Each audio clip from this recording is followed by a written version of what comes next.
Okay, so in this review, we'll be discussing the Makora genocide and its relation to the Helmacrons. Do we, in fact, see parallels between... Nah, I'm just kidding. I'm done with that stuff.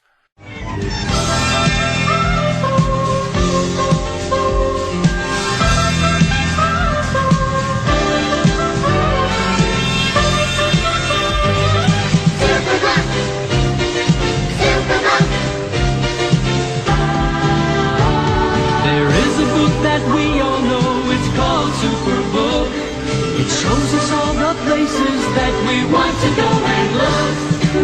Superbook! Superbook!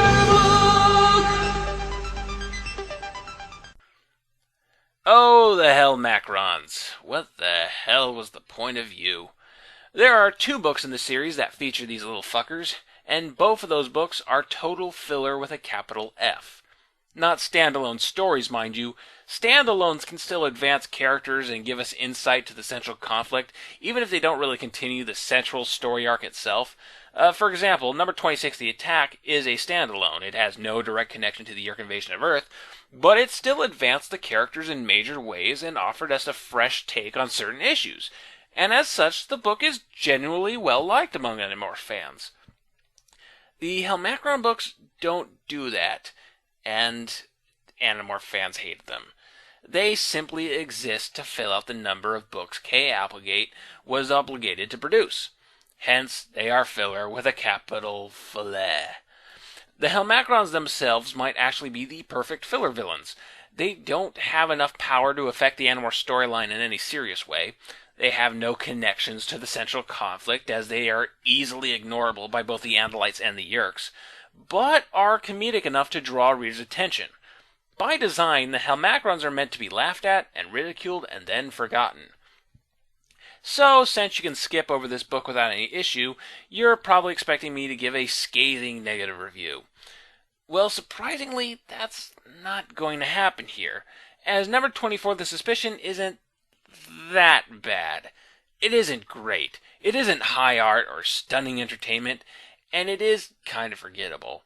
But it's fun enough, and it's actually very visually engaging. No, the second Helmacron book, that's a dog turd, but this one, it's okay. Our story begins with Cassie piling a bunch of stuff to send to Goodwill into her dad's truck when Rachel arrives. They banter a bit before Rachel notices a strange toy spaceship attached to the old water pump. Cassie gets worried. I shrugged. Coincidence. I looked around to make sure no one was listening. The pump is where I hid the blue box. You just unscrew the mechanism from the base plate and it's in there. That's where you hid the blue box? You have a better place? Well, yeah, I can think of at least a half a dozen places that would make better hiding spots.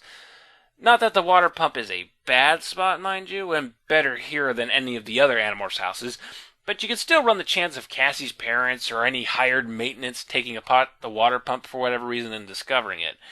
It'd make much more sense to hide the morphing cube in the undetectable Hork-Bajir Valley, or if you want someone guarding it, why not leave it with the Chi? Even Axe's scoop in the woods is slightly better than the water pump, since it's out of the way of civilization. Cassie shrugs and tosses the ship in with the rest of the Goodwill stuff, and she and Rachel go to the beach. A few hours later, they return to the barn to find Jake there, and we get some awkward teenagers-in-love posturing because Cassie's still wearing her bathing suit. Considering the entire team sees each other in skin-tight morphing clothes all the time, this seems a bit odd, unless Cassie is wearing a bikini, which doesn't sound like something Cassie would do. One type of goofy crap subsides and another takes hold when Cassie sees another tiny toy spaceship attached to the water pump, which takes off and flies away. The Animorphs meet up at Cassie's barn and try to figure things out. Axe, is there any way the Yeerks could use some kind of tiny, miniaturized, flying thing to locate the blue box? Jake said. A flying thing, Prince Jake? What is a flying thing? Really? The word thing is beyond Axe? What would he rather they say? Flying insert noun here? Flying question mark, question mark, question mark? Like a toy spaceship, Jake said. Why would they use a toy spaceship? Axe wondered. They have real spacecrafts. Yeah, I think Axe is just fucking with you guys now. In any case, the point should be mute since they've all seen the Yeerks use tiny flying things. Remember the hunter robots from number 17 The Underground? They were tiny flying things. Well, it's better to be safe than sorry, so the Animorphs fly to the Goodwill, Jake, Rachel, and Cassie going inside while the rest keep guard.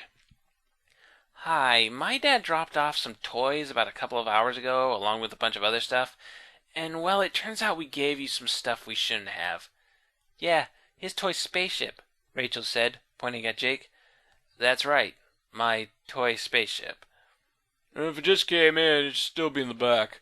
They would have sorted it out and probably stuck it with the other toys. Okay, can we go look for it? I asked, smiling my most winning smile.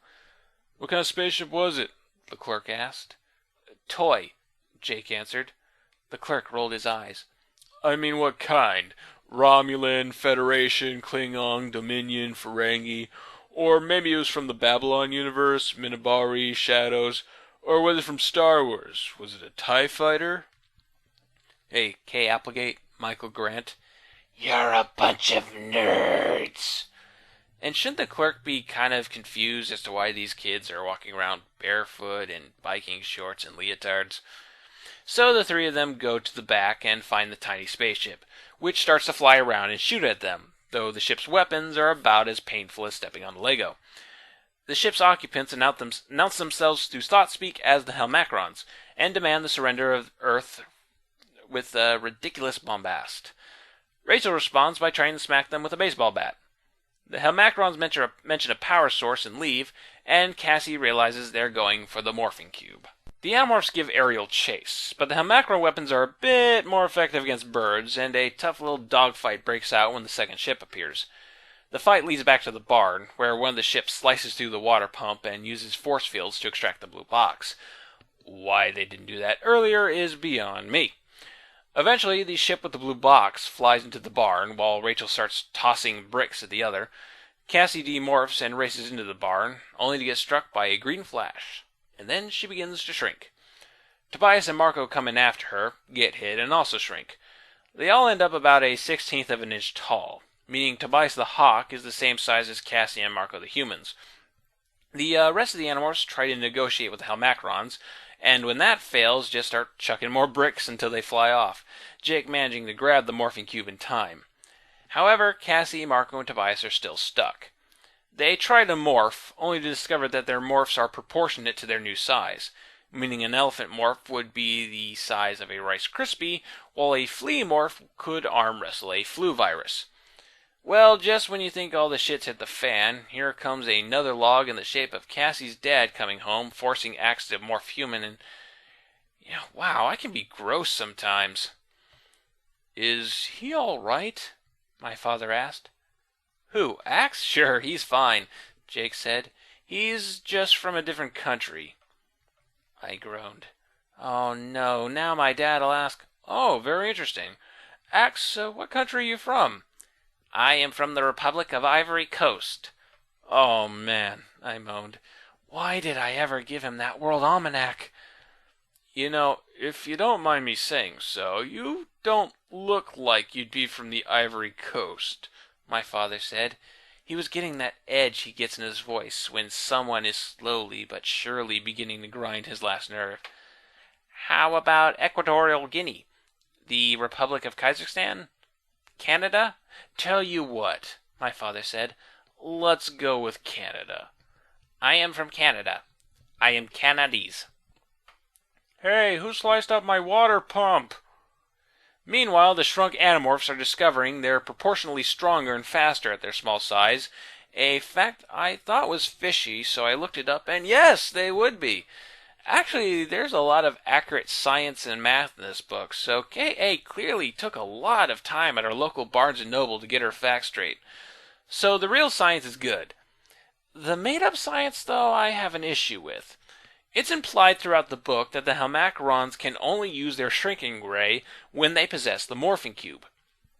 Ignoring the question as to why the Helmacrons would have a weapon on their warships that is only operational in conjunction to a specific alien technology, the issue here is that the shrinking thing is based on the principles of morphing, in that all of the Cassie's, Marco, and Tobias' excess mass is now in Z-space.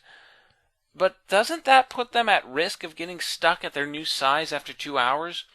To better illustrate this, it's time I showed you what my theory is on morphing and how it works and why you get stuck after 2 hours. Let's say you're this big bag of generic mass, and you want to morph something smaller. There's an invisible wall between our dimension and Z-space, and it takes a lot of energy to dump our excess mass into Z-space and keep that connection open. Eventually, in, say, 2 hours, that energy is going to dissipate and the connection is going to close, creating a permanent separation between you and your mass. That's exactly what's going on here with the shrink ray. The principles are exactly the same as morphing, but none of the characters even consider the possibility that they're at risk.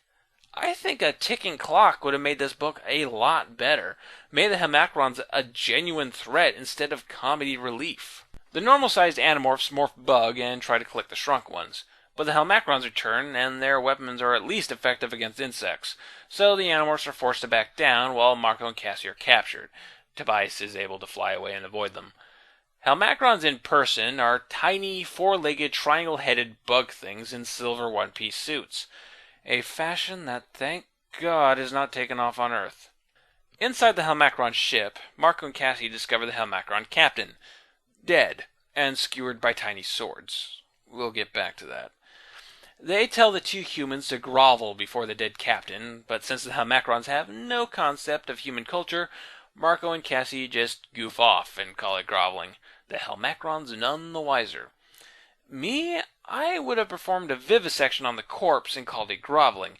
At least I could get an idea on the Helmacron anatomy and learn where their vital organs are. That way I can Bruce Lee them to death. The Helmacrons demand the humans tell them where the morphing cube is hidden, and we learn that their scanners can detect anyone with morphing powers. So Cassie gets a sly idea and tells them that Visser Three has it. Getting the Yeerks and Helmacrons fighting each other is a far more sneaky idea than Cassie has ever come up with. Ever. Something even Marco acknowledges. They tell the Helmacrons that Visser Three should be in a ship in orbit, and here's where I get to do my Helmacron voice. Lies? Are we fools? Or are we the very optimum of Helmacron courage and wisdom? The Helmacron demanded. We know that your pitiful species is not capable of real space flights. What? They didn't say Visser 3 was zipping around the Alpha Quadrant. They said he was in orbit. At the time of the events of this book, we've been doing orbital flights for decades. Did the Helmacrons seriously not notice fucking Mir when they were approaching Earth? Even the Analyte forces back in the 70s knew Earth was capable of orbital spaceflight, and they didn't give a crap about Earth back then. I know the Helmacrons are comic relief villains, but with this kind of intellect, how the hell did they invent clothes, let alone faster-than-light travel? Cassie mentions the Yeerks, which gets the Helmacrons riled up. They apparently have a history, though it's not really expanded on. Cassie and Marco are put under the care of a Helmacron slave. It turns out that the warrior Helmacrons are female, while the weak manual labor Helmacrons are male. Okay, fair enough. There's a lot of species where the female is the physically dominant member. When Cassie and Marco ask about the dead captain, they get this. Those who would make errors must be eliminated. It is inevitable that a captain who would make many decisions if she were alive would therefore also make many errors. What is the point of a captain who must be killed for error? In this way we have a captain who may be respected and revered by all. Marco looked at me helplessly.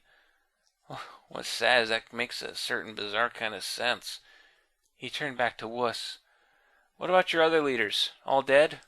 Yes, A Hamagron female may not ascend to a position of importance in our society unless it is certain that she will not cause problems. She must be a symbol that all can admire. Keep this in mind. It's going to be important later. The Hamacron ship tracks down Visser Three, who's landed in an empty building, morphed human, and is now riding around in the back of a limo. The Hamacrons follow, eventually getting the Visser's attention, who reacts to them with all the intensity of someone opening a bag of regular M&Ms to discover peanut M&Ms inside. Visser 3 finally decides to shoot the ship down by having a guy come halfway through the sunroof and start blasting at it with a handgun. In public, I should add. There are people driving home from work, seeing a guy in a limo, shooting at a toy spaceship, firing laser beams. And not a single cop is to be seen.